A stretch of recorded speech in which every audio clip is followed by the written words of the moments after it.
चौमासी बरसातन पूरे सिंध जियां जाम शोरे में तबाही मचाए छड़ी है। जाम शोरो लग गोठ साही दिनू मला बरसातुन सबब मुकम्मल तौर पानी हेठ अची वियो है। ज़िले इंतजामिया तोड़े चूंडियल नुमाइंदा मंजर आम तां गुम आहिनि। गोठ साई दिनू मला जे रहवासिन सिंध हुकूमत के मदद की अपील कई है। वधिक तफ़सील ॾिसूं था। जाम शोरो मां रहीम बख्श बलोच की रिपोर्ट। बुढ़ी बुढ़ी वही सिंधड़ी बुढ़ी वही।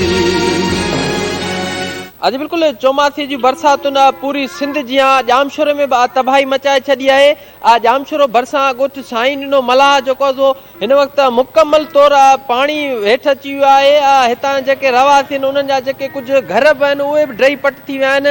हितां जे रवासियुनि सां ॻाल्हि ॿोल कंदासीं उन्हनि जो छा चवण आहे। मथां हेठां जेको आहे पाणी आहे। असीं खाइण पीअण जी बेमी परेशानी आहियूं। असांखां को बि पुछण अॼु ताईं कोन आयो आहे। घर बर किरी पिया आहिनि, बंद ते अची वेठा आहियूं। तव्हां पाण ॾिसो पिया जेको आहे सो केॾी असांखे परेशानी आहे। अॼु तक असां वटि केरु कोन आयो आहे। तव्हां घर ॾिसो, घर पाणी जे हेठि आहिनि। कमिश्नर जामशोरो जेको मनपसंद माण्हुनि खे पंहिंजा तंबू पंहिंजा राशन जे 22 करोड़ में बजट ॿुधायो असां राशन विरायो आहे। किथे राशन पहुतो आहे?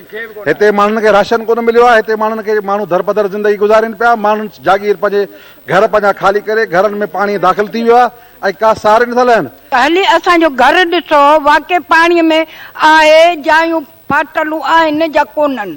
असांखे ॾाढो हिन पाणी परेशान कयो आहे। जो घर सॼो हीअं वही हाणे ही पोती हथ ताईं लाइ ॾिसो त थधी आहे जा कुझु सुकल आहे। आख़िर त पाणी में पई हूंदी त थधी थी हूंदी न।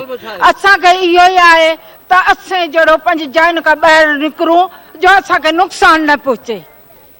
महिरबानी करे असांखे तंबू जा का शइ ॾियनि त असीं बचा वठी पनाह वठूं।